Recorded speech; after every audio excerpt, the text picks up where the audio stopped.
দর্শককে নিয়ে আরও জানাতে এই মুহূর্তে যুক্তরাষ্ট্র থেকে আমাদের সাথে যোগ দিচ্ছেন প্রবাসী সাংবাদিক শিহাবুদ্দিন কিসলু। আমরা যাচ্ছি কিসলু, আলাস্কায় ট্রাম্প পুতিনের বৈঠকের পর বহুল আলোচিত হোয়াইট হাউস আজকে জেলেনস্কির সাথে বৈঠক ট্রাম্পের, পরবর্তীতে ইউরোপীয় ইউনিয়ন নেতাদের সাথেও ট্রাম্প বৈঠক করবেন।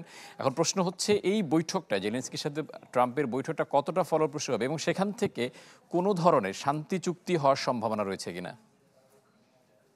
এখন আমরা যতটুকু জানি যে একটার সময়, সন্ধ্যের সময় একটার সময় জেলেনস্কির সাথে প্রেসিডেন্ট ট্রাম্পের বৈঠক হবে এবং এরপরে তারা মধ্যাহ্নভোজে অংশ নেবেন। আপনারা যেটি জেনেছেন যে আসলে এই বিশেষ করে ব্রিটিশ প্রাইম মিনিস্টার এবং ন্যাটোর যে সেক্রেটারি সহ ইতালি, জার্মানি, ইভেন ফিনল্যান্ড সহ বিভিন্ন ইউরোপিয়ান নেতারা এর মধ্যে আছে। হেভি ওয়েট আপনি বলতে পারেন যে অ্যাপ্রোচ হোয়াইট হাউসে, এবং অবশ্যই এটা তাদের অতীতের বিষয়গুলো তারা মাথায় নিয়ে আসছেন। কিন্তু যে বিষয়টি দেখা যাচ্ছে যে প্রেসিডেন্ট ডোনাল্ড ট্রাম্প কিন্তু তার ইতিমধ্যেই তার যে আহ, অর্থনৈতিক কূটনীতি সেই ক্ষেত্রে কিন্তু সাফল্য দেখিয়েছেন। এবং জানেন যে একটি কথা বলা দরকার, প্রেসিডেন্ট জেলেনস্কির যে পোশাকের যে সমালোচনা ছিল সেদিক থেকে কিন্তু সে এবার একটি মিলিটারি স্টাইল স্যুট ব্যবহার করবেন। তিনি আর আগের মতো সেই গেঞ্জি পরে আসবেন না হোয়াইট হাউসে, এরকম একটি তথ্য নিশ্চিত হওয়া গেছে। এবং একইভাবে যে বিষয়টি মনে হচ্ছে যে এবার প্রেসিডেন্ট ট্রাম্পের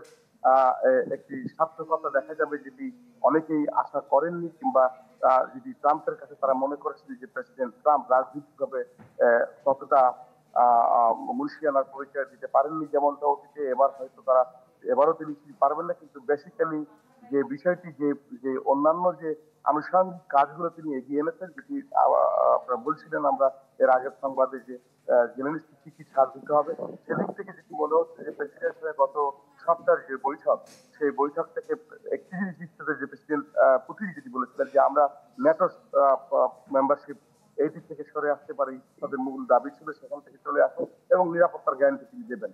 তো সেই জায়গা থেকে যে মূল বিষয়টি উঠে আসছে, প্রেসিডেন্ট ট্রাম্প কিন্তু সেই জায়গাটায় ফোকাস করছেন। তার যে একটি দীর্ঘমেয়াদী লক্ষ্য আছে, রাজনৈতিক লক্ষ্য দেশেরও, সেই দিকে সামনে মিড টার্ম ইলেকশন, এবং ব্যক্তিগতভাবে তার একটি বিষয় রয়েছে শান্তি প্রতিষ্ঠার ক্ষেত্রে।